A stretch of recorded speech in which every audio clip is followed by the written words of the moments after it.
সুলাইমান আলাইহিস সালামের যুগ থেকে জাদুবিদ্যার চর্চা চলে আসছে। কিছু মানুষ এই যে জাদুবিদ্যার চর্চা করছে কিনা, তারপরে বিয়ে হচ্ছে না, তাবিজ করতেছে, তাবিজ করলে বিয়ে হবে, শিরক হয়ে গেল। আবার একজন একজনকে ভালোবাসে, অবৈধ ভালোবাসা, বৈধটা না অবৈধটা। এখন তার আবার বিয়ে ঠিক হয়েছে এক জায়গায়, এই বিয়ে সে ভাঙাবে, কবিরাজের কাছে গিয়ে বিয়ে ভাঙানি করতেছে, চালাচালি করতেছে, নকশা আঁকতেছে, করে না? স্বামী স্ত্রীর কথা শোনে না, স্ত্রী চলে গেছে কবিরাজের কাছে, গিয়ে বলছে আমার স্বামী আমার কথা শোনে না, তাবিজ করবো, তাবিজ দেন। স্বামী ঘুমায়, বালিশের নিচে দেখে তাবিজ। আছেন এরকম কুফরি কালা? সবই সে কেউ জাদুবিদ্যার চর্চা করতেছে মানুষের। এবং বিশ্বাস করেন, আমি একটা নিউজ দিই আপনাদেরকে, এখন বিশ্বের একটা অংশের মানুষ সত্যি সত্যি ব্ল্যাক ম্যাজিক বা কালো জাদু করে।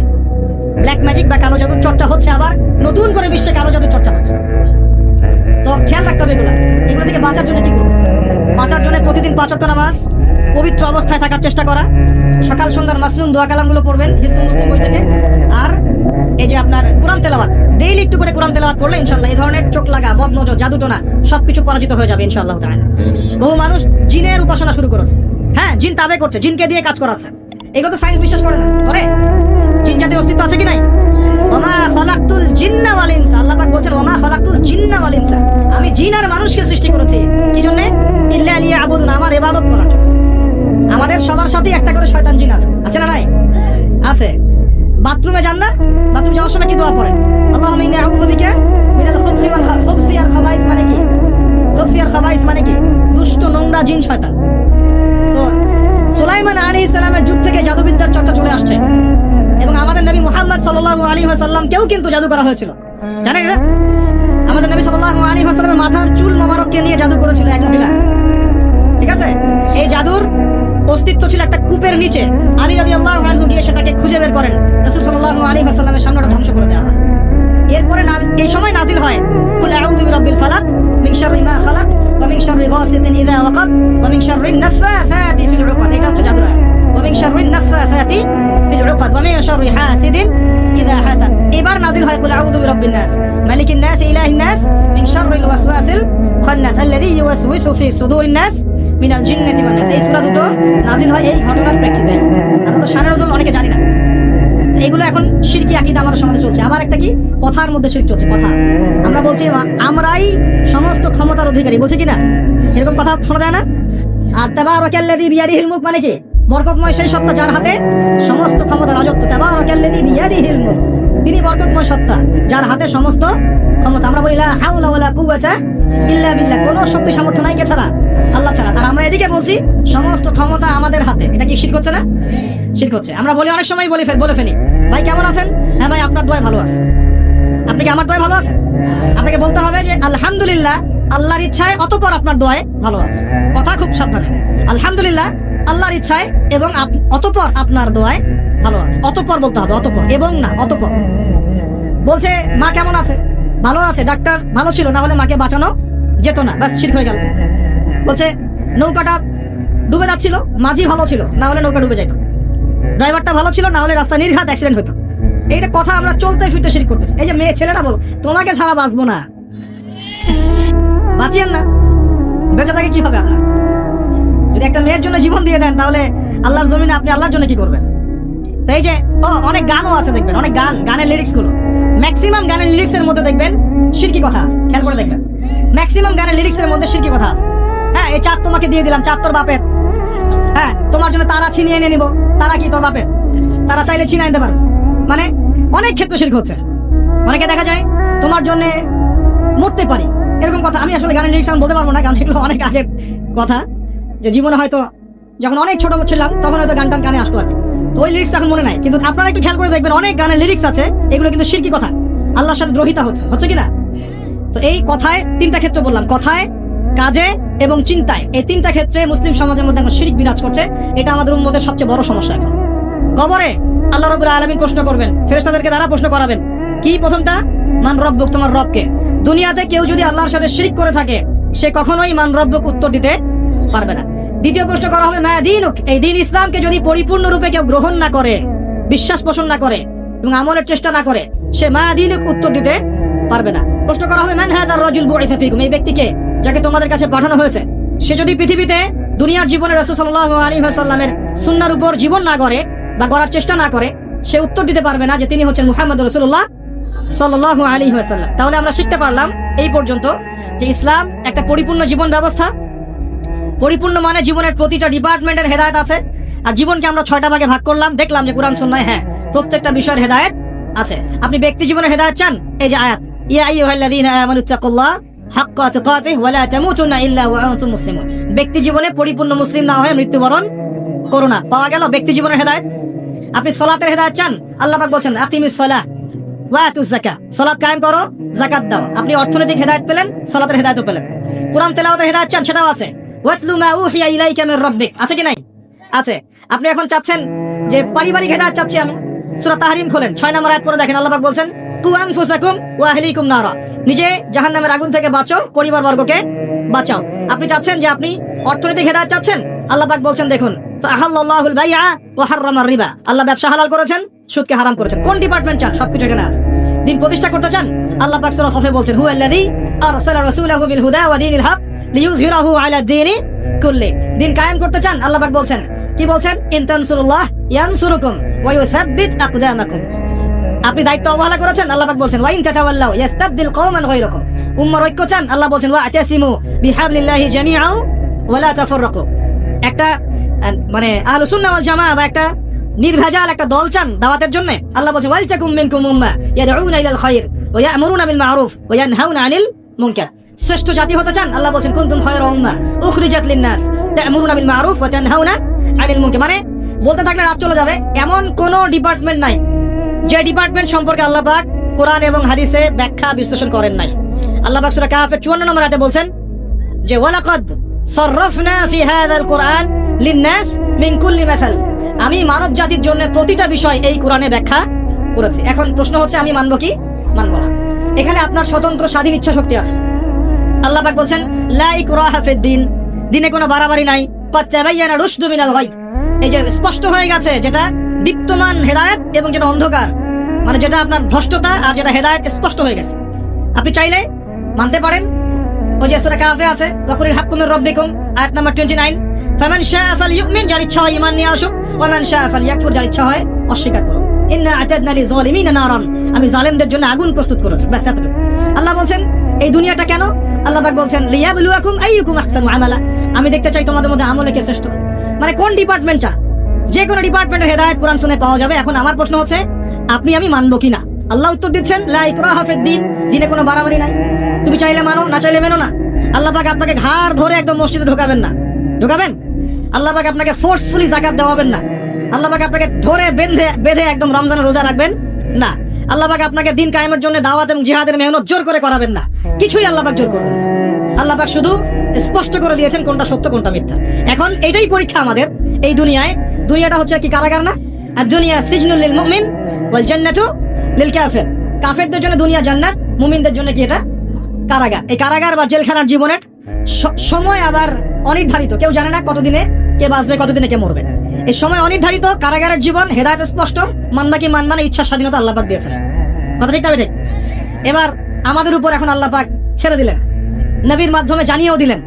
আর এই নবী প্রথম নবী নন, প্রত্যেক যুগে যুগে আল্লাহ পাক নবী রাসূল পাঠিয়েছেন। এমন কোন সম্প্রদায় নাই যেখানে আল্লাহ পাক নবী পাঠান নাই। না আল্লাহ পাক তার উপরে আঙ্গুল তোলার কোনো রকম সুযোগ রাখেন নাই। দেখেছেন? কেউ বলতে পারবে না যে আমি জানি নাই, আমি মেসেজ পাই নাই, আমাদের নবী আসে নাই, আমাদের কাছে আসমানি কিতাব আসে নাই। কেউ বলতে পারবে না। পারবে না। এখন আমাদের চয়েস। এখন আমরা কি পরিপূর্ণ ইসলাম পালন করতে চাইবো না চাইবো না? এবার কথা বলেন, আমরা কি পরিপূর্ণ ইসলাম পালন করবো না করবো না? যদি পরিপূর্ণ ইসলাম পালন করতে চাই তাহলে কয়েকটা বিষয়। এক, একটু মনোযোগ দেন, পরিবেশ নষ্ট করেন না। 1 নাম্বার, আমাদের সবাইকে আল্লাহ পাকের তাওহীদ লা ইলাহা ইল্লাল্লাহর উপর থাকতে হবে এবং সুন্নাত মুহাম্মদুর রাসূলুল্লাহর উপর থাকতে হবে। পারবো ইনশাআল্লাহ? 2 নাম্বার, আমাদের সবাইকে ইবাদত বন্দেগীর জীবনের সমস্ত ইবাদত নবীর তরিকায় করার চেষ্টা করতে হবে। আল্লাহ পাক তৌফিক দান করুন, আমিন। আমাদের সবাইকে অর্থনৈতিক জীবনে গিয়ে আবার হারামখোর হওয়া যাবে না, হালাল রিজিক অন্বেষণ করতে হবে। আল্লাহ পাক তৌফিক দান করুন, বলি আমিন। ইভেন পলিটিক্যাল লাইফে গিয়েও চেষ্টা করতে হবে আল্লাহর বিধানগুলো অনুযায়ী মানুষের মাঝে বিচার ফয়সালা করার জন্য। আল্লাহ পাক তৌফিক দান করুন, বলি আমিন। এবং সর্বোপরি দুনিয়া আখিরাতের যতগুলো ক্ষেত্র আছে, এই প্রতিটা ক্ষেত্রে রাসূলুল্লাহ সাল্লাল্লাহু আলাইহি ওয়াসাল্লামের দেখানো আদর্শ এবং তরিকা অনুযায়ী চলতে পারলে কবরেও শান্তি, দুনিয়াতেও সফল, হাউজে কাউসারের পানিও পাবো ইনশাআল্লাহ, রাসূল সাল্লাল্লাহু আলাইহি ওয়াসাল্লামের সুপারিশও পাবো ইনশাআল্লাহ, তার সাথে জান্নাতে থাকতেও পারবো ইনশাআল্লাহ। এবার দুটো দিকে ফোকাস করে আমি আলোচনা করব, খুব খেয়াল রাখেন, একটু মনোযোগ দেন, এই জায়গাটা খুব ইম্পর্টেন্ট। এই পুরো মিশনে শয়তান আমাদেরকে দুটো দিকে বেশি বিভ্রান্ত করছে। কয়টা দিক? দুটো দিক। এক, তারা শয়তান এবং তার অনুসারীদের কথা বলছি, তারা মুসলিমদেরকে জান্নাতের পথ থেকে সরিয়ে দেওয়ার জন্য এক নাম্বার যেটা অস্ত্র হিসেবে নিয়েছে তা হলো শিরক। কি নাম? মানে শিরক যদি মুসলিমদেরকে করানো যায় তাহলে সে আল্লাহ পাকের রহমত থেকে বেরিয়ে যাবে। কারণ আল্লাহ রাব্বুল আলামিন একটা ওয়াদা করেছেন। কি ওয়াদা? আল্লাহ পাক তার নবীকে বলেছেন, তোমার উম্মতের মধ্যে কোনো ব্যক্তি যদি, হে মুহাম্মদ সাল্লাল্লাহু আলাইহি ওয়াসাল্লাম, তোমার উম্মতের কোনো ব্যক্তি যদি আসমান জমিনের সমান গুনাহ নিয়ে আমার সামনে দাঁড়ায় কিন্তু তার আমল নামায় কোনো শিরকের পাপ নাই, আমি আল্লাহ তার সামনে আসমান জমিন সমান রহমত নিয়ে হাজির হব ইনশাআল্লাহ। সুবহানাল্লাহ পড়বেন না? মানে এই উম্মতের কোনো ব্যক্তি যদি শিরক মুক্ত আমল নামা নিয়ে আল্লাহর সাথে সাক্ষাৎ করে, ইনশাআল্লাহ সে জান্নাতে যাবেই যাবে ইনশাআল্লাহ। একদিন না একদিন সে জান্নাতে যাবেই যাবে ইনশাআল্লাহ। কিন্তু কারো আমল নামায় যদি শিরকের পাপ থাকে তাহলে আল্লাহ পাক বলছেন, ইন্নাল্লাহা লা ইয়াগফিরু আন ইউশরাকা বিহি ওয়া ইয়াগফিরু মা দুনা যালিকা লিমান ইয়াশা। আল্লাহ পাক তার সাথে শিরকের গুনাহ মাফ করেন না, এছাড়া যে কোনো গুনাহ যাকে ইচ্ছা মাফ করতে পারেন। একটা হাদিসে নবীজি বলছেন, যদি কেউ চুরিও করে, জিনাও করে, কিন্তু শিরক মুক্ত আমল নিয়ে আল্লাহর সামনে দাঁড়ায়, আল্লাহ তাকেও মাফ করে দিবেন ইনশাআল্লাহ। এটাই সেই হাদিসের ব্যাখ্যা। আসলে লা ইলাহা ইল্লাল্লাহ, যে ব্যক্তি মন থেকে পড়েছে, কলবের মধ্যে সরিষা দানা পরিমাণ ঈমান আছে, মানে শিরকের পাপ করে নাই, ইনশাআল্লাহ তাআলা আল্লাহ পাক তাকে জান্নাত দিবেন একদিন না একদিন ইনশাআল্লাহ। আল্লাহ পাক তাকে শাস্তি দিতে পারেন, মাফ করাতে পারেন, কিছু আযাব দিয়ে হলেও আল্লাহ পাক তাকে জান্নাতে দিবেন ইনশাআল্লাহ তাআলা। এখন প্রশ্ন হচ্ছে, তাহলে সহিহ বুখারীর এই হাদিসটা কেমন? কোন হাদিস? নবী সাল্লাল্লাহু আলাইহি ওয়াসাল্লাম বলছেন, এই হাদিসটা আসছে বুখারীতে 4 বার, একবার না কিন্তু 4 বার। নবীজি বলছেন, কিয়ামতের দিনে, মনোযোগ দেন প্রিয় ভাই, কিয়ামতের দিনে আদম আলাইহিস সালামকে ডেকে আনা হবে। ডেকে বলা হবে, তোমার সন্তান যারা আছে, আদম সন্তান, তাদের মধ্য থেকে তুমি জাহান্নামীদেরকে আলাদা করে ফেলো। আদম আলাইহিস সালাম বলবেন, হে আল্লাহ, কতজনকে আলাদা করো? আল্লাহ পাক বলবেন, প্রতি 1000-এ 999 জনকে জাহান্নামের জন্য আলাদা করে দাও। নাউজুবিল্লাহ বলবেন। প্রতি 1000-এ 999 জনকে জাহান্নামের জন্য আলাদা করে দাও। সহিহ বুখারীতে 4 বার আসে, একবার না, 4 বার। এবার সাহাবীরা কিন্তু একটু বিচলিত হয়ে পড়লেন। তিনি বলেন, ইয়া রাসূলুল্লাহ, তাহলে কিভাবে হবে? নবী সাল্লাল্লাহু আলাইহি ওয়াসাল্লাম বলছেন, আশ্বস্ত হও, জান্নাতীদের কাতার হবে 120টা। কয়টা? 120টা। তার মধ্যে 80টা কাতার হবে আমার উম্মত মুহাম্মাদের ইনশাআল্লাহ। এবং এই হাদিসটা শোনালেন যে ব্যক্তি এই উম্মতের মধ্যে আল্লাহর সাথে শিরক না করে মারা যাবে, আল্লাহ তাকে মাফ করে দেবেন ইনশাআল্লাহ। তাহলে প্রশ্ন, এত পার্সেন্টেজ, হিউজ পার্সেন্টেজ মানুষ কেন তাহলে জাহান্নামে যাচ্ছে? তাদের আমল নামায় কোন পাপটা থাকতে পারে যার কারণে তারা জাহান্নামে যাচ্ছে? উত্তরটা দেখে না। আল্লাহ পাক কিন্তু বলে দিয়েছেন, আল্লাহ পাক শিরক ছাড়া যে কোনো গুনাহ যাকে ইচ্ছা মাফ করতে পারেন। তাহলে এত বেশি মানুষ কেন জাহান্নামে যাচ্ছে? উত্তর, তাদের আমল নামায় কোন পাপ থাকতে পারে? সে। এবার আসেন, ইবলিস এবং তার অনুসারীরা উম্মতে মুহাম্মাদীকে বিভ্রান্ত করার জন্য এই শিরকের একটা ব্যাপক সয়লাব ছড়িয়ে দিয়েছে সমাজের মধ্যে। আমি খুব শর্ট করে বোঝাবো। আরেকটা হাদিস বলবো তার আগে আপনাকে, সেটা হলো, এই উম্মতের 70,000 মানুষ কিন্তু আবার বিনা হিসাবে জান্নাতে যাবে। এই উম্মতের 70,000 মানুষ বিনা হিসেবে জান্নাতে যাবে, যারা 1 নাম্বার পাখি উড়িয়ে ভাগ্য গণনা করে না। যারা পাখির সাথে ভাগ্য গণনা করে, শিরকের সাথে সম্পর্ক আছে কি নাই? আচ্ছা। যারা আগুনের শাখা টাকা দিয়ে আগুনের উল্কি অঙ্কন করে চিকিৎসা পদ্ধতি গ্রহণ করে না। যারা হারাম অবৈধ কোনো ঝাড়ফুঁক গ্রহণ করে না, যে তাবিজ কবজ কবিরাজি করে না, কুফরি কালাম করে ঝাড়ফুঁক করছে না, এগুলো করে না। যারা সর্বাবস্থায় আল্লাহর উপর তাওয়াক্কুল করে, 70,000 এমন মানুষ বিনা হিসাবে জান্নাতে যাবে ইনশাআল্লাহ। এটাও মাথায় নেন। এবার সামনে আসেন, ইবলিস এবং তার অনুসারীরা কিভাবে শিরক ছড়িয়েছে? কয় ভাবে? উত্তর, 3 ভাবে। কয় ভাবে? 3 ভাবে। আশ-শিরকু ফিল আকীদা, শিরক ছড়িয়েছে বিশ্বাসের মধ্যে।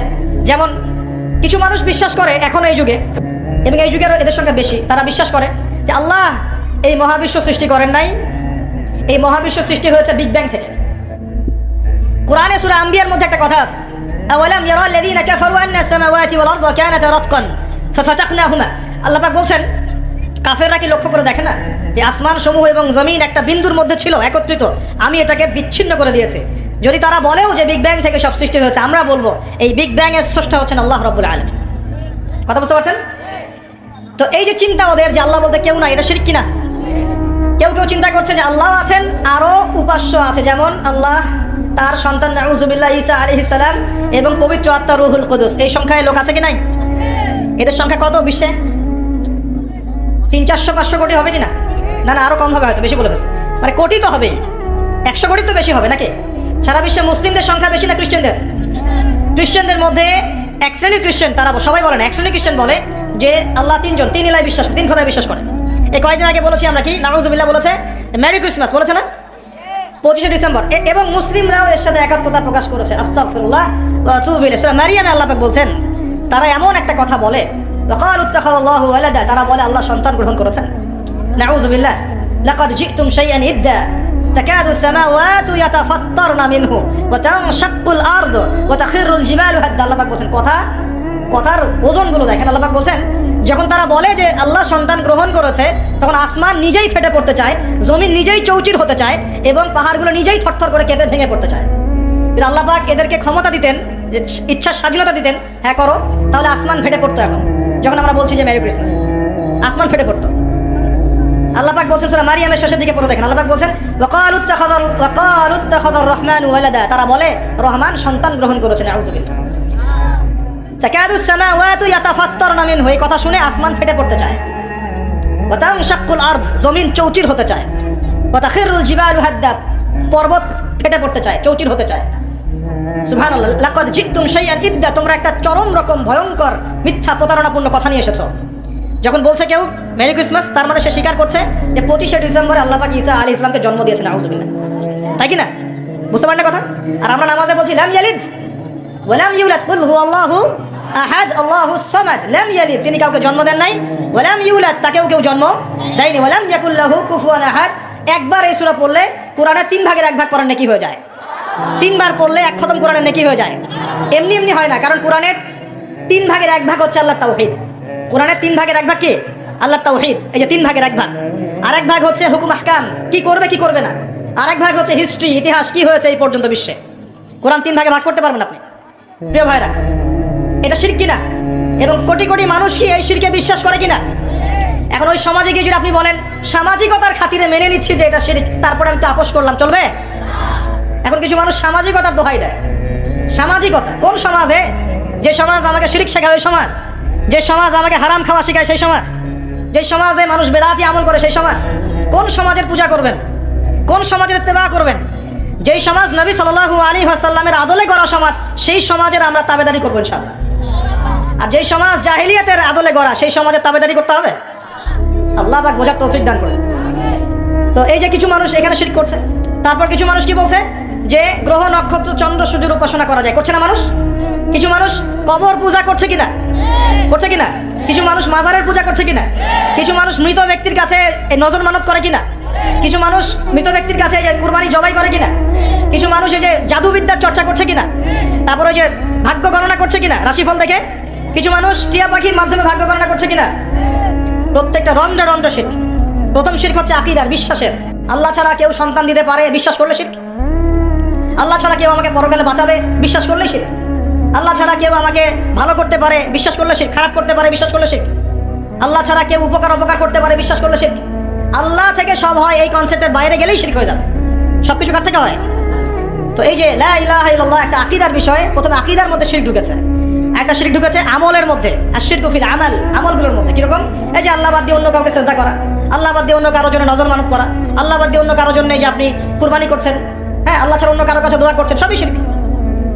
এই যে আপনি হাতের মধ্যে একটা বালা পরে আছে, বালাটা খুলতে বললে খোলেন না, কেন খোলেন না? আপনার ধারণা এটা খুলে ফেললে আপনার ক্ষতি হবে, রোগ আর ভালো হবে না। এই যে আকীদা, শিরকি আকীদা, শিরকি আকীদা, টাটকা শিরকি আকীদা। যদি মনে করেন যে এটা খুললে, এই যে আংটি একটা পরেছেন, মনে করেন এই নিয়াতে পরে থাকেন যে এই আংটি পরার পরে আমার রোগ ভালো হবে, টাটকা শিরকিটা। এমনি যদি পরেন সৌন্দর্য বর্ধনের জন্য পরেছি, কোনো সমস্যা নেই, ইন্নামাল আমালু বিন্নিয়াত। কিন্তু যদি এই নিয়াতে পরেন এই আংটিটা পরলে আমার রোগটা ভালো হবে, খুললে আর রোগ ভালো হবে না, ব্যাস শিরক হয়ে গেছে। তারপরে বিয়ে হচ্ছে না, তাবিজ করতেছে, তাবিজ করলে বিয়ে হবে, শিরক হয়ে গেল। আবার একজন একজনকে ভালোবাসে, অবৈধ ভালোবাসা, বৈধটা না, অবৈধটা। এখন তার আবার বিয়ে ঠিক হয়েছে এক জায়গায়, এই বিয়ে সে ভাঙাবে, কবিরাজের কাছে গিয়ে বিয়ে ভাঙানি করতেছে, চালাচালি করতেছে, নকশা আঁকতেছে, করে না? স্বামী স্ত্রীর কথা শোনে না, স্ত্রী চলে গেছে কবিরাজের কাছে, গিয়ে বলছে আমার স্বামী আমার কথা শোনে না, তাবিজ করবো, তাবিজ দেন। স্বামী ঘুমায়, বালিশের নিচে দেখে তাবিজ। আছেন এরকম কুফরি কালাম? সবই সে। কেউ জাদুবিদ্যার চর্চা করতেছে মানুষ এখন। এবং বিশ্বাস করেন, আমি একটা নিউজ দিই আপনাদেরকে, এখন বিশ্বের একটা অংশের মানুষ সত্যি সত্যি ব্ল্যাক ম্যাজিক বা কালো জাদু করে। ব্ল্যাক ম্যাজিক বা কালো জাদুর চর্চা হচ্ছে, আবার নতুন করে বিশ্বে কালো জাদুর চর্চা হচ্ছে। তো খেয়াল রাখতে হবে এগুলো থেকে বাঁচার জন্য কি করব?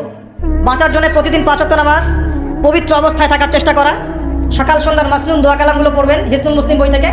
আর এই যে আপনার কোরআন তেলাওয়াত, ডেইলি একটু করে কোরআন তেলাওয়াত করলে ইনশাআল্লাহ এই ধরনের চোখ লাগা, বদনজর, জাদুটোনা সবকিছু পরাজিত হয়ে যাবে ইনশাআল্লাহ তাআলা। বহু মানুষ জিনের উপাসনা শুরু করেছে, হ্যাঁ জিন তাবে করছে, জিনকে দিয়ে কাজ করাচ্ছে। এগুলো তো সায়েন্স বিশ্বাস করে না, করে? জিন জাতির অস্তিত্ব আছে কি নাই? ওয়ামা খালাকতুল জিন্না ওয়াল ইনসা, আল্লাহ পাক বলছেন ওয়ামা খালাকতুল জিন্না ওয়াল ইনসা, আমি জিন আর মানুষকে সৃষ্টি করেছি কি জন্য? ইল্লা লিয়াবুদুন, আমার ইবাদত করার জন্য। আমাদের সবার সাথেই একটা করে শয়তান জিন আছে, আছে না নাই? আছে। বাথরুমে যান না, বাথরুমে যাওয়ার সময় কি দোয়া পড়েন? আল্লাহুম্মা ইন্নী আউযু বিকা মিনাল খুবসি ওয়াল খুবসি আর খাবাইস, মানে কি? খুবসি আর খাবাইস মানে কি? দুষ্ট, নোংরা জিন, শয়তান। তো সুলাইমান আলাইহিস সালামের যুগ থেকে জাদুবিদ্যার চর্চা চলে আসছে এবং আমাদের নবী মুহাম্মদ সাল্লাল্লাহু আলাইহি ওয়াসাল্লামকেও কিন্তু জাদু করা হয়েছিল, জানেন এটা? আমাদের নবী সাল্লাল্লাহু আলাইহি ওয়াসাল্লামের মাথার চুল মোবারককে নিয়ে জাদু করেছিল একই মহিলা, ঠিক আছে? এই জাদুর অস্তিত্ব ছিল একটা কূপের নিচে। আলী রাদিয়াল্লাহু আনহু গিয়ে সেটাকে খুঁজে বের করেন, রাসূল সাল্লাল্লাহু আলাইহি ওয়াসাল্লামের সামনে ওটা ধ্বংস করে দেওয়া হয়। এরপরে এই সময় নাজিল হয় কুল আউযু বিরাব্বিল ফালাক মিন শাররি মা খালাক ওয়া মিন শাররি গাসিকিন ইযা ওয়াকাব ওয়া মিন শাররিন নাফাসাতি ফিল উকাদ, এটা হচ্ছে জাদুর আয়াত। ওয়া মিন শাররিন নাফাসাতি ফিল উকাদ ওয়া মিন শাররি হাসিদিন ইযা হাসাদ। এবার নাজিল হয় কুল আউযু বিরাব্বিন নাস মালিকিন নাস ইলাহিন নাস মিন শাররিল ওয়াসওয়াসিল খান্নাস আল্লাযী ইউওয়াসওয়িসু ফি সুদুরিন নাস মিনাল জিন্নাতি ওয়ান নাস। এই সূরা দুটো নাজিল হয় এই ঘটনার প্রেক্ষিতেই। আমরা তো শানে নজুল অনেকে জানি না, তো এগুলো এখন শিরকি আকীদা আমাদের সমাজে চলছে। আবার একটা কি, কথার মধ্যে শিরক চলছে, কথা। আমরা বলছি আমরাই সমস্ত ক্ষমতার অধিকারী, বলছে কি না? এরকম কথা শোনা যায় না? আর তাবারাকাল্লাযী বিয়াদিহিল মুলক মানে কি? বরকতময় সেই সত্তা যার হাতে সমস্ত ক্ষমতা, রাজত্ব। তাবারাকাল্লাযী বিয়াদিহিল মুলক, তিনি বরকতময় সত্তা যার হাতে সমস্ত ক্ষমতা। আমরা বলি লা হাওলা ওয়ালা কুওয়াতা ইল্লা বিল্লাহ, কোনো শক্তি সামর্থ্য নাই কে ছাড়া? আল্লাহ ছাড়া। আর আমরা এদিকে বলছি সমস্ত ক্ষমতা আমাদের হাতে। এটা কি শিরক হচ্ছে না? শিরক হচ্ছে। আমরা বলি, অনেক সময় বলে ফেলি, ভাই কেমন আছেন? হ্যাঁ ভাই আপনার দোয়ায় ভালো আছে। আপনি কি আমার দোয়ায় ভালো আছেন? আপনাকে বলতে হবে যে আলহামদুলিল্লাহ, আল্লাহর ইচ্ছায় অতঃপর আপনার দোয়ায় ভালো আছে। কথা খুব সাবধানে, আলহামদুলিল্লাহ আল্লাহর ইচ্ছায় এবং অতঃপর আপনার দোয়ায় ভালো আছে। অতঃপর বলতে হবে, অতঃপর, এবং না, অতঃপর। বলছে মা কেমন আছে? ভালো আছে, ডাক্তার ভালো ছিল, না হলে মাকে বাঁচানো যেত না, ব্যাস শিরক হয়ে গেল। বলছে নৌকাটা ডুবে যাচ্ছিল, মাঝি ভালো ছিল, না হলে নৌকা ডুবে যেত। ড্রাইভারটা ভালো ছিল, না হলে রাস্তা নির্ঘাত অ্যাক্সিডেন্ট হতো। এইটা কথা আমরা চলতে ফিরতে শিরক করতেছি। এই যে মেয়ে ছেলেরা বল তোমাকে ছাড়া বাঁচবো না, বাঁচিয়েন না, বেঁচে থাকে কি হবে আপনার? যদি একটা মেয়ের জন্য জীবন দিয়ে দেন, তাহলে আল্লাহর জমিনে আপনি আল্লাহর জন্য কি করবেন? তো এই যে অনেক গানও আছে, দেখবেন অনেক গানের লিরিক্সগুলো, ম্যাক্সিমাম গানের লিরিক্সের মধ্যে দেখবেন শিরকি কথা আছে। খেয়াল করে দেখবেন, ম্যাক্সিমাম গানের লিরিক্সের মধ্যে শিরকি কথা আছে। হ্যাঁ, এই চাঁদ তোমাকে দিয়ে দিলাম, চাঁদ তোর বাপের। হ্যাঁ, তোমার জন্য তারা ছিনিয়ে এনে নিব, তারা কি তোর বাপের? তারা চাইলে ছিনিয়ে আনতে পারবে। মানে অনেক ক্ষেত্রে শিরক হচ্ছে। অনেকে দেখা যায় তোমার জন্য মরতে পারি, এরকম কথা। আমি আসলে গানের লিরিক্স আমি বলতে পারবো না, কারণ এগুলো অনেক আগের কথা, যে জীবনে হয়তো যখন অনেক ছোট ছিলাম তখন হয়তো গানটা গানে আসতো আর কি। তো ওই লিরিক্স এখন মনে নাই, কিন্তু আপনারা একটু খেয়াল করে দেখবেন অনেক গানের লিরিক্স আছে, এগুলো কিন্তু শিরকি কথা, আল্লাহর সাথে দ্রোহিতা হচ্ছে কি না? তো এই কথায় তিনটা ক্ষেত্র বললাম, কথায়, কাজে এবং চিন্তায়। এই তিনটা ক্ষেত্রে মুসলিম সমাজের মধ্যে এখন শিরক বিরাজ করছে। এটা আমাদের উম্মতের সবচেয়ে বড় সমস্যা এখন। আল্লাহ পাক আমাদের সবাইকে শিরক মুক্ত আমল করার তৌফিক এনায়েত করুন, সকলে বলে আমিন। তাহলে কি করতে হবে? আমি কয়েকটা বই পড়ার পরামর্শ দিচ্ছি। কিতাবুত তাওহীদ একটা বই আছে, শিরক সম্পর্কে অনেক বিস্তারিত আলোচনা করা আছে, এটা পড়তে পারেন। তারপরে কোরআন সুন্নাহর আলোকে ইসলামী আকীদা একটা বই আছে, এটা পড়তে পারেন। আকীদা তাহাবিয়াটা পড়তে পারেন। আর শিরক সম্পর্কে আর অনেক বইপত্র বাজারে বের হয়েছে, শিরক কি ও কেন ইত্যাদি টাইপের। এগুলো পড়লে আপনি শিরকের ধারণা পাবেন ইনশাআল্লাহ তাআলা। আল্লাহ পাক আমাদের সবাইকে শিরক মুক্ত আমল করার তৌফিক এনায়েত করুন, সকলেই বলি আমিন। আর একটা কথা বলি শিরক সম্পর্কে, সেটা হলো আধুনিক সময়ে কিন্তু নতুন একটা শিরক চালু হয়েছে, এটা শুনে রাখেন। সেটা কি? আল্লাহর যত হালাল আছে এগুলোকে মানুষ হারাম করছে দিন দিন, আর আল্লাহ পাকের হারামগুলোকে হালাল করছে দিন দিন। এটা কিন্তু একটা শিরকি আকীদা, এটাও কিন্তু শিরক, জানেন? ইত্তাখাযু আহবারহুম ওয়া রুহবানাহুম আরবাবা মিন দুনিল্লাহ, তারা ধর্মনেতা এবং সমাজ নেতাদেরকে রবের আসনে বসিয়েছিল। এখন আলী ইবনে হাতেম তিনি বলছেন রাদিয়াল্লাহু আনহু যে আমরা তো আমাদের ধর্মনেতা বা সামাজিক নেতাদের তো পূজা করি না। তখন নবী সাল্লাল্লাহু আলাইহি ওয়াসাল্লাম বলছেন তারা কি আল্লাহর হালালকে হারাম করে দেয় না? তোমরা কি তা মেনে নাও না? আবার তারা কি আল্লাহর হারামকে হালাল করে ফেলে না? তোমরা কি তা মেনে নাও না? তখন তিনি বলছেন বেলা ইয়া রাসূলুল্লাহ, এটা তো আমরা করি। তখন নবী সাল্লাল্লাহু আলাইহি ওয়াসাল্লাম বলছেন তিলকা ইবাদাতুহুম, এটাই তো ওদের ইবাদত করা। কেউ যদি আল্লাহর হালালকে হারাম করে আর আমরা তা মেনে নেই, আমরা ওদের ইবাদত করছি। কেউ যদি আল্লাহর হারামকে হালাল করে নেয়, হালালকে হারাম করে নেয়, আমরা তার কথা মেনে নেই, তাহলে আমরা তার ইবাদত করছি। আল্লাহ পাক আমাদেরকে এই ধরনের শিরক থেকে বাঁচার তৌফিক দান করুন। আরেকটা সমস্যা বলে শেষ করছি, উম্মার মানে দুর্দশার অন্যতম একটা কারণ, সেটা হলো বেদাত। এটুক বলে একটু বসেন, 10 মিনিট সময় নেব, এটা একটা ইম্পর্টেন্ট টপিক, এটা একটু বুঝতে হবে, খুব ইম্পর্টেন্ট। এই কারণে উম্মার মধ্যে অনেক ফাসাদ সৃষ্টি হয়েছে, ফিতনা সৃষ্টি হয়েছে, এবং মানুষ নবীর সুন্নত থেকে মুখ ফিরিয়ে এখন সব বেদাতি আমল করা শুরু করেছে। নবী সাল্লাল্লাহু আলাইহি ওয়াসাল্লামের সুন্নাহ মানে আল্লাহ পাক কোরআন নাজিল করেছেন, তার রাসূলের হাদিস আছে আমাদের সামনে, কোরআন এবং হাদিস নবী যেভাবে আমল করেছেন আমরা সেভাবে আমল করি, এর নাম সুন্নাহ। সাহাবায়ে কেরাম রাদিয়াল্লাহু আনহুম যেভাবে করেছেন আমরা সেটা করি, এর নাম সুন্নাহ। মানে নবী সাল্লাল্লাহু আলাইহি ওয়াসাল্লাম বলছেন, মাই ইয়াইশ মিনকুম বা'দি, তোমাদের মধ্যে আমার পরে যারা বেঁচে থাকবে, ফাসায়ারা ইখতিলাফান কাসীরা, তোমাদের মধ্যে যারা বেঁচে থাকবে আমার পর তারা দেখবে অনেক ইখতিলাফ চলছে সমাজের মধ্যে। তো আলাইকুম বিসুন্নতি ওয়া সুন্নতি খুলাফায়ে রাশিদিন মাহদিন মিন বা'দি, তখন তোমাদের কাজ হবে আমার সুন্নতকে আঁকড়ে ধরে থাকা এবং আমার হেদায়েতপ্রাপ্ত খুলাফায়ে রাশিদা সাহাবায়ে কেরাম তাদের সুন্নতকে আঁকড়ে ধরে থাকা। এই সুন্নতের বাইরে যে কোনো কাজ, যে কোনো আকীদা, যে কোনো মতবাদ, এগুলো সবই বেদাত বলে গণ্য হবে। আল্লাহ পাক আমাদেরকে বোঝার তৌফিক দান করুন। যেমন তাওহীদে থাকতে হবে, শিরক করা যাবে না, ঠিক তেমনি সুন্নতে থাকতে হবে, বেদাত করা যাবে না। সুন্নত কেমন? নবী সাল্লাল্লাহু আলাইহি ওয়াসাল্লাম ঘুমিয়েছেন যেভাবে সেইভাবে ঘুমাবো সুন্নত। নবীজি ঘুমিয়েছেন, ঘুমানোর আগে ওযু করেছেন, ডান দিকে কাত হয়েছেন, আল্লাহুম্মা বিইসমিকা আমুতু ওয়া আহইয়া বলেছেন, সূরা মুলক তেলাওয়াত করেছেন, পারলে আপনি করবেন, আয়াতুল কুরসি পড়েছেন, সূরা বাকারার শেষের 3টা আয়াত পড়েছেন, 33 বার সুবহানাল্লাহ, 33 বার আলহামদুলিল্লাহ, 34 বার আল্লাহু আকবার পড়েছেন, ঘুমিয়ে গেছেন। এখন যদি নবীর সুন্নাহ মতো ঘুমাই, এই ঘুমটাও নেকির কাজ হবে ইনশাআল্লাহ। এখন যদি ঘুমানোর নতুন কোনো তরিকা আমি বের করি, তাহলে নবীর সুন্নতের বাইরে বেদাত হয়ে যাবে। বেদাত শব্দের অর্থ হচ্ছে নতুন আবিষ্কার। একটু মনোযোগ দেন প্লিজ, একটু বসেন, এইটুকু শেষ করে দিচ্ছি। বেদাত শব্দের অর্থ হচ্ছে নতুন আবিষ্কার। সুন্নাহ মানে যেমন আদর্শ, রীতি, আল্লাহ পাকেরও সুন্নত আছে, নবী সাল্লাল্লাহু আলাইহি ওয়াসাল্লামেরও সুন্নত আছে, আমরা তার সুন্নত মেনে জীবন করবো ইনশাআল্লাহ, আল্লাহ পাক তৌফিক দান করুন। ঠিক তাওহীদের বিপরীত যেমন শিরক থাকে, সুন্নতের বিপরীত থাকে কি? বেদাত, মানে নতুন আবিষ্কার। এটাকে 2 ভাগে ভাগ করা যায়, খেয়াল করে একটু আমার দিকে। কয় ভাগে ভাগ করা যায়? 2 ভাগ। একটা হচ্ছে দুনিয়াবি ক্ষেত্রে নতুন আবিষ্কার, একটা দিনের ক্ষেত্রে নতুন আবিষ্কার। দুনিয়াবি ক্ষেত্রে মানে কি? এই যে মোবাইল ফোন আপনার হাতে আছে, এই মোবাইল ফোন কি রাসূলের যুগে ছিল? সাহাবীদের যুগে ছিল? এই যে লাইটিং করেছি, নবীর যুগে এরকম লাইট ছিল? মাইকে কথা বলছি, নবীর যুগে মাইক ছিল? এরোপ্লেন, আমরা এয়ারক্রাফটে সফর করছি, নবীর যুগে এয়ারক্রাফট ছিল? খেয়াল করে দেখেন, আমরা যখন বাহনে উঠছি, আমরা বাহনে উঠে দোয়া পড়ছি, আল্লাহু আকবার আল্লাহু আকবার আল্লাহু আকবার, সুবহানাল্লাযী সাখখারা লানা হাযা ওয়া মা কুন্না লাহু মুকরিনিন ওয়া ইন্না ইলা রাব্বিনা লামুনকালিবুন। এই দোয়া বদলে গেছে না যায় নাই? দোয়াটা কি বদলেছে?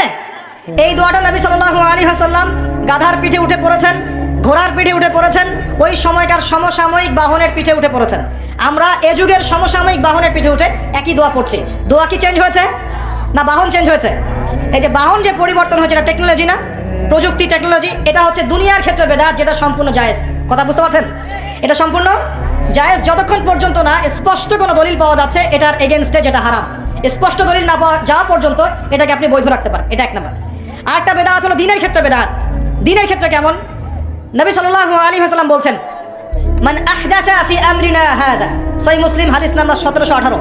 নবীজি বলছেন, মান আহদাথা ফি আমরিনা হাযা মা লাইসা মিনহু ফাহুয়া রাদ। কোন ব্যক্তি যদি এই দিন ইসলামের মধ্যে এমন কোন আমল চালু করে যে আমলের সমর্থনে আমাদের পক্ষ থেকে কোনো প্রমাণ নাই, সেটাই রাদ বা প্রত্যাখ্যাত, সেটা বাতিল। আমার সাথে বলেন দেখি, বেদাত শব্দের অর্থ কি? নতুন আবিষ্কার। কয় প্রকার হয়? কয় প্রকার হয়? একটা দুনিয়াবি ক্ষেত্রে, যেমন বললাম যে এই যে প্রযুক্তিগত বেদাত যেগুলো হয়েছে, এগুলো জায়েজ না জায়েজ? জায়েজ, যতক্ষণ পর্যন্ত না এগুলোর বিপরীতে কোনো দলিল স্পষ্ট পাওয়া যাচ্ছে ততক্ষণ পর্যন্ত জায়েজ। আর একটা দিনের ক্ষেত্রে, দিনের ক্ষেত্রে যেটা, সেটা কি জায়েজ হবে না না জায়েজ হবে? দিনের ক্ষেত্রে যদি আমরা এমন কোনো আমল করি নেকির আশায়, সওয়াবের আশায়, যেটা রাসূল করেন নাই, সাহাবীরা করেন নাই, এবং তাবেঈন ইমামগণ সবার থেকে প্রমাণিত না, এই কাজটা যদি সওয়াবের আশায় করতে যাই, যার পক্ষে কোনো দলিল পাওয়া যায় না, সেটাকেই বাতিল প্রত্যাখ্যাত বেদাত বলা হয়। কথা বুঝতে পারছেন কিনা? উদাহরণ দিলে এবার ক্লিয়ার হবে। কয়েকটা ভাবে হতে পারে। যেমন এক নাম্বার ধরন কেমন? মনে করেন যে আপনি হালুয়া রুটি সেমাই খাবেন, খুব ভালো কথা। হালুয়া রুটি সেমাই খাওয়া কি জায়েজ না জায়েজ? এই খাবারটা হালাল না হারাম? হালাল। আপনি এখনও খেতে পারেন, আপনি সকালেও খেতে পারেন, আপনি দুপুরেও খেতে পারেন, যখন ইচ্ছা তখন খেতে পারেন। কিন্তু যদি আপনি কোনো দিবসকে কেন্দ্র করে এরকম একটা সংস্কৃতি চালু করেন যে আজকে 15ই শাবান, আমরা সবাই এখন হালুয়া রুটি খাবো, এই যে একটা দিনকে কেন্দ্র করে আপনি একটা নতুন কাজ শুরু করলেন, এই কাজটাকে আমরা বেদাত বলে ফেলছি। মনে করেন আপনি দরুদ পড়বেন, খুব ভালো কথা, দরুদ ভালো জিনিস, দরুদ পড়লে নাকি হয়। কিন্তু দরুদ পড়লে নেকি হয়, রাসূলের জীবনী চর্চা করলে নেকি হয়, তাকে সালাম দিলে নেকি হয়, সব ঠিক আছে। কিন্তু এখন যদি আপনি নবীর জন্ম দিবসটাকে কেন্দ্র করে এই কাজগুলোকে ঘটা করে করার চেষ্টা করেন, যেটা নবীজি করেন নাই, সাহাবীরা করেন নাই, এটা হলো ধরনগত বেদাত। কথা বুঝতে পারছেন কিনা? এক। 2 নম্বরে আসেন, একটা হয় জিন্সগত। জিন্স মানে প্রকরণ। এটা কেমন? আল্লাহ পাক আমাদেরকে কুরবানি করতে বলেছেন চতুষ্পদ জন্তু। চতুষ্পদ জন্তু বুঝি 4 পাওয়ালা। এখন ঘোড়ারও তো 4 পা আছে। এখন যদি আমরা কুরবানি করতে গিয়ে এখন ঘোড়া কুরবানি করা শুরু করি, বলেন কি বুঝলেন? আচ্ছা ঘোড়া বাদ দেন, মুরগি কুরবানি করা শুরু করলেন, মোরগ কুরবানি করা শুরু করলেন, মনে করলেন যে সমস্যা কি, এটাও তো আল্লাহর সৃষ্টি, হালাল তো, মুরগি খাওয়া তো হালাল, মোরগ খাওয়া তো হালাল, তো গরু ছাগল বাদ দিয়ে মুরগি কুরবানি করলাম, কি সমস্যা? করতে পারবেন না, কারণ আল্লাহ পাক চতুষ্পদ জন্তু কুরবানি কথা বলেছেন। এটা যদি করেন জিন্সগত বেদাত হয়ে যায়। কথা বুঝতে পারছেন? 3 নাম্বার একটা হচ্ছে যেটাকে আমরা বলি আদাদ বা সংখ্যাগত। যেমন আল্লাহ পাক বলেছেন এশার নামাজ পড়তে 4 রাকাত, ফরজ নামাজ কয় রাকাত? 4 রাকাত। কেউ যদি মনে করে এখন না নামাজ খুব ভালো কাজ, নামাজ পড়লে নাকি হয়, তো 4-এর জায়গায় আমি 5 রাকাত পড়বো, কি হবে? ফজরের নামাজ 2 রাকাত ফরজ। আর কেউ যদি মনে করে নামাজ তো খুব ভালো জিনিস, ভালো কাজ করলে কি সমস্যা, নামাজ তো পড়লে নাকি হয়, 2 রাকাত পড়লে নাকি হয়, 4 রাকাত পড়লে আরো বেশি নাকি হয়, আর 4 রাকাত পড়া শুরু করলো, কি হবে? গ্রহণযোগ্য না বাতিল? এটা হলো আপনার এই যে সংখ্যাগত একটা বেদাত হয়ে গেল। কথা বুঝতে পারছেন? একটা হচ্ছে আপনার স্থানগত বেদাত। স্থানগত কেমন? তাওয়াফ করতে হয় কোথায়? মাতাফে। কোথায় তাওয়াফ করে? মাতাফে। হজ করে কোথায়? আরাফার মাঠে। আমরা যদি মনে করি না আজকে আমরা লাঙ্গল কোটে হজ করবো, এখানে একটা কাবা বানাবো, এখানেই হজের সব সিস্টেম করবো, এখানেই তাওয়াফ হবে, এটা হবে কি? স্থানগত বাতিল একটা কাজ, স্থানগত বেদাত। তাওয়াফ করতে হয় মাতাফে। মাতাফে অনেক ভিড়, তাওয়াফ করার জায়গা নাই। কেউ মনে করলো না আমি হারাম শরীফের পিছন দিক থেকে তাওয়াফ করে আসি, 7 বার চক্কর দিয়ে আসে, হবে? স্থানগত বেদাত। এরকম করে সংখ্যাগত, ধরনগত, স্থানগত, প্রকরণগত বেদাত হতে পারে। আবার পদ্ধতিগত হতে পারে, কাইফিয়াত। যেমন ওযু করতে হয়, প্রথমে বিসমিল্লাহ বলেন, এই যে হাত ধুচ্ছেন, কুলি করছেন, নাকে পানি দিচ্ছেন, তাই না? তারপরে কনুই ধুচ্ছেন, আস্তে আস্তে পা ধুচ্ছেন। এখন আপনি চিন্তা করলেন যে ওযু তো ওযুই, হাত ধোয়া পা ধোয়া নিয়েই কথা, আমি আগে পাটা ধুই, তারপরে মাথা মাসা করি, তারপরে হাত ধুবা কনুই পর্যন্ত, তারপরে কুলি করে ওযু মাশাআল্লাহ সারা। পদ্ধতি নতুন বানালেন, এটা কি হবে? পদ্ধতিগত বেদাত। এই কারণেই বলছি দরুদ আপনি পড়বেন, ঠিক আছে, কোনো সমস্যা নাই, আপনি আল্লাহর জন্য দাঁড়িয়ে কিয়াম করবেন, কোনো সমস্যা নাই। কিন্তু নবী সাল্লাল্লাহু আলাইহি ওয়াসাল্লাম, সাহাবায়ে কেরাম কি এভাবে দরুদ পড়ে তাদেরকে আল্লাহ রসুলকে হাজির নাজির মেনে দাঁড়িয়ে গিয়ে কিয়াম করেছেন কিনা, এই দলিল আগে দেখতে হবে। যদি দলিল পাওয়া যায় করবেন, পাওয়া যায় না টাটকা বেদাত করা যাবে না। যদি আপনার কাছে দলিল থাকে করবেন, আমার কাছে দলিল নাই, আমি করি নাই, সিম্পল। এখানে সামাজিকতা, এখানে পলিটিক্স, পরিবেশ, অমুক তমুক দেখার সময় সুযোগ আমাদের নাই। কারণ সারা দুনিয়ার মানুষ যদি সুদ খায়, আমরা সুদ খেতে পারবো না। সারা দুনিয়ার মানুষ যদি বলে যে জেনা হালাল, আমরা জেনা করতে পারবো না। সারা দুনিয়ার মানুষ যদি বলে মাদকদ্রব্য হালাল, সবাই খাচ্ছে, আমি খাইলে কি সমস্যা, আমরা খেতে পারবো না। সারা দুনিয়ার মানুষ যদি বলে দাড়ি কেটে ফেলো, সবাই কেটে ফেলছে, আমরা কাটতে পারবো না। সারা দুনিয়ার মানুষ যদি বলে যে নামাজ কেউ পড়তেছে না, আমরা না পড়লে কি সমস্যা, আমরা পড়তে এরকম কাজ করতে পারবো না। সারা দুনিয়ার মানুষ বলছে যে এই যুগে কি আর আল্লাহর বিধান চলে, কিন্তু আমরা বলবো যে হ্যাঁ, প্রত্যেক যুগেই আল্লাহর বিধান চলার চেষ্টা করতে হবে। সারা দুনিয়ার মানুষ কি বললো আর সংখ্যাগরিষ্ঠ মানুষ কি বললো, এগুলো দেখার বোঝার সময় নেই আমাদের, কারণ কোরআন এবং সুন্নাহ যা বলেছে অকাট্য সত্যতাই করতে হবে। এই কাজের পিছনে যদি দলিল পাওয়া যায় কাজ করবেন, যদি দলিল পাওয়া না যায় তারপরেও যদি আপনি করেন, আপনি টাটকা বেদাতি মানুষ একজন। আর একজন বেদাতি মানুষের সাথে তর্ক করার মতো কুরুচিও আমাদের কাছে নাই। বেদাতের কেন করে মানুষ? অজ্ঞতা বশত, হঠকারিতা বশত, দলিল না থাকার কারণে, জাল দলিল পেশ করার কারণে। কেন মানুষ করে? মানুষ করে দুনিয়ার স্বার্থকতার কারণে, লৌকিকতার কারণে, মানুষকে সন্তুষ্ট করার কারণে। কি পরিণতি হবে? 2-4টা হাদিস বলে শেষ করছি। এক, একটু শোনেন, নবী সাল্লাল্লাহু আলাইহি ওয়াসাল্লাম বলছেন, আমি সবার আগে হাউজে কাউসারে যাব, যাওয়ার পরে আমি তোমাদের জন্য অপেক্ষা করতে থাকবো, আর মানুষ আমার সামন দিয়ে চলে যাবে। মান মাররা আলাইয়া শারিবা, যে আমার সামন দিয়ে যাবে সে এই হাউজে কাউসারের পানি পাবে আমার কাছে। ফামান শারিবা লাম ইয়াজমা আবাদা, কেউ যদি একবার পান করে সে কখনো পিপাসার্ত হবে না। হাউজে কাউসারের পানি হবে মধুর চেয়ে মিষ্টি, দুধের চেয়ে সাদা, একবার পান করলে আর কখনো পিপাসার্ত হবে না। এবার নবী সাল্লাল্লাহু আলাইহি ওয়াসাল্লাম বলছেন, খেয়াল করেন, নবীজি বলছেন সুম্মা ইউহালু বাইনি ওয়া বাইনাকুম, এরপর আমার এবং তাদের মাঝখানে হঠাৎ একটা পর্দা পড়ে যাবে। আমি বলবো ইন্নাহুম মিন্নি, তারা তো আমার উম্মত, পর্দা কেন পড়ে গেল, কেন পর্দা পড়ে গেল? নবী সাল্লাল্লাহু আলাইহি ওয়াসাল্লামকে বলা হবে ইন্নাকা লা তাদরি, ইন্নাকা লা তাদরি, হে নবী আপনি জানেন না, মা আহদাসু বা'দাক, তারা আপনার ইন্তেকালের পরে দিনের মধ্যে কত নতুন নতুন বেদাত, আমল এবং আকীদা চালু করেছিল, আপনি জানেন না। নবীজি তখন বলবেন সুহকান সুহকান, দূর হয়ে যাও, দূর হয়ে যাও, লিমান গায়্যারা বা'দি, যারা আমার পরে দিনকে পরিবর্তন করেছো তারা এখান থেকে দূর হয়ে যাও। অন্য হাদিসে আসছে নবী সাল্লাল্লাহু আলাইহি ওয়াসাল্লাম বলেন মান আহদাসা হাদাসান, কেউ যদি কোনো বেদাত করে, ওয়া আওয়া মুহদিসান, এবং বেদাতিকে সম্মান করে আশ্রয় দেয়, সে যেন ইসলাম ধ্বংস করার কাজে সাহায্য করে। এক হাদিসে বলছেন ফাআলাইহি লানাতুল্লাহি ওয়া মালাইকাতিহি ওয়ান নাসি আজমাইন, কেউ যদি বেদাত করে, বেদাতিকে আশ্রয় দেয়, তাকে সম্মান করে, তার উপরে আল্লাহ এবং তার ফেরেশতা এবং পুরো মানব জাতির লানত অভিশাপ আছে। আরেকটা হাদিসে নবীজি বলছেন, তিনজন ব্যক্তি আসছে তার আমল দেখতে। আমল দেখে একজন বলছে, নবীজির আমল তো কম মনে হচ্ছে, নবীজির আমল দেখলে আমাদের চলবে না। কদ গুফিরা লাহু মা তাকাদ্দামা মিন যামবিহি ওয়া মা তাআখার, নবীজির আগের পরে সব গুনাহ মাফ, তার আমল দেখলে আমাদের চলবে না। ফাইন্নাহুম তাকাল্লুহা, আমলকে তারা অল্প মনে করলো। একজন বলছে, আম্মা আনা, আমি উসাল্লি লাইলান আবাদা, আমি সারা রাত নামাজ পড়বো, আমি ঘুমাবো না। আরেকজন বলছে, আনা আসুমুদ দাহরা ওয়া লা আফতির, আমি বছরের প্রত্যেকদিন রোজা রাখবো, কোনোদিন রোজা ভাঙবো না। আরেকজন বলছে, আনা আ'তাজিলুন নিসা, আমি মহিলাদেরকে ত্যাগ করলাম, ওয়ালা আতাজাওয়াজু আবাদান, আমি কোনোদিন বিবাহ শাদী করবো না। এবার নবী সাল্লাল্লাহু আলাইহি ওয়াসাল্লাম এসে বলছেন, আনতুম কুলতুম কাযা ওয়া কাযা, তোমরা কি এরকম কথা বলছিলে? তখন সাহাবীরা বলেন, হ্যাঁ ইয়া রাসূলুল্লাহ, আমরা এরকম কথা বলছিলাম। নবীজি বলেন, শুনে রাখো, ওয়াল্লাহি, আল্লাহর কসম করে বলছি, লাইন্নী আতকাকুম লিল্লাহি ওয়া আতকাকুম লিল্লাহি ওয়া আতকাকুম বিহি, ওয়াল্লাহি, আমি আল্লাহর কসম করে বলছি, ওয়া ইন্নী লা আখশাকুম লিল্লাহি ওয়া আতকাকুম বিহি, আমি তোমাদের চাইতে বেশি আল্লাহকে ভয় করি এবং আমি তোমাদের মধ্যে বেশি মুত্তাকি মানুষ। তোমাদের মধ্যে সবচেয়ে মুত্তাকি আমি এবং আমি সবচেয়ে বেশি আল্লাহকে ভয় করি। কিন্তু আনা উসাল্লি ওয়া আরকুদ, আমি নামাজ পড়ি আবার ঘুমাই, রাতে আমি নামাজও পড়ি, কিছু অংশ ঘুমাই। আনা আসুম ওয়া আফতির, আমি সিয়ামও রাখি আবার ছেড়েও দিই, রোজাও রাখি ছেড়েও দিই, তা না আমি সারা বছর রোজা রাখি না। আনা আতাজাওয়াজু নিসা, আমি যে বিয়ে শাদী করেছি, আমার স্ত্রীরা আছে, আমার একাধিক স্ত্রী আছে। ফামান, শোনেন, ফামান রাগিবা আন সুন্নতি, নবীজি বলছেন, কেউ যদি আমার এই সুন্নাত থেকে মুখ ফিরিয়ে নেয়, ফামান রাগিবা আন সুন্নতি, কেউ যদি আমার সুন্নাত থেকে মুখ ফিরায়, মানে বেদাতি আমল চালু করে, তাহলে কি? ফামান রাগিবা আন সুন্নতি ফালাইসা মিন্নি, সে আমার উম্মতের অন্তর্ভুক্ত না। এই হাদিস যথেষ্ট।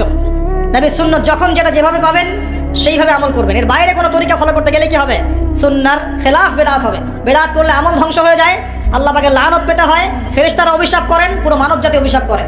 এবং যে ব্যক্তি শুধু বেদাত করে না, বেদাতিকে আশ্রয় দেয়, তাকে নবী সাল্লাল্লাহু আলাইহি ওয়াসাল্লাম বলছেন, সে যেন ইসলাম ধ্বংস করার কাজে সাহায্য করলো। আর দুটো মারাত্মক কথা হচ্ছে এই, ইমাম ইবনে তাইমিয়া তিনি বলছেন যে আল বেদাআতু আহাব্বু ইলাল ইবলিস মিনাল মাসিয়া, এই বেদাতগুলো ইবলিসের কাছে পাপের চাইতে বেশি পছন্দের মিষ্টি। কারণ একজন পাপী মানুষ তওবা করার ফুরসত পায়, সে মনে করে যে আমি চুরি করছি, জিনা করছি, খারাপ কাজ করছি, এটা পাপ হচ্ছে, সে তওবা করার সুযোগ পেতে পারে। কিন্তু একজন বেদাতি মানুষ, সে মনে করে আমি ভালো কাজই তো করছি, আমি কেন তওবা করবো? তাই মৃত্যুর আগ পর্যন্ত তো তওবা করার ফুরসত হয় না। এটা খুব খারাপ। আর লাস্ট খারাপ কি? যদি কেউ বেদাতি আমল করে, সে আন্নাহু জাআমা আন্না রাসূলুল্লাহ সাল্লাল্লাহু আলাইহি ওয়াসাল্লাম ক্বাদ খানাল খিয়ানা, সে যদি বেদাতি আমল করে, সে প্রমাণ করতে চাচ্ছে যে সে রাসূল সাল্লাল্লাহু আলাইহি ওয়াসাল্লামকে বলতে চাচ্ছে যে আল্লাহর রাসূল দিনকে পরিপূর্ণ করেন নাই, আমি তার চেয়ে দিন বেশি বুঝি, এবং রাসূল সাল্লাল্লাহু আলাইহি ওয়াসাল্লাম দিনের আমানতদারিতার সাথে খেয়ানত করেছেন। নাউযু বিল্লাহি মিন যালিক। আল্লাহ রাব্বুল আলামিন আমাদের সবাইকে বেদাত মুক্ত সুন্নতে আমল করার তৌফিক দান করুন এবং শিরক মুক্ত তাওহীদের উপর থাকার তৌফিক এনায়েত করুন।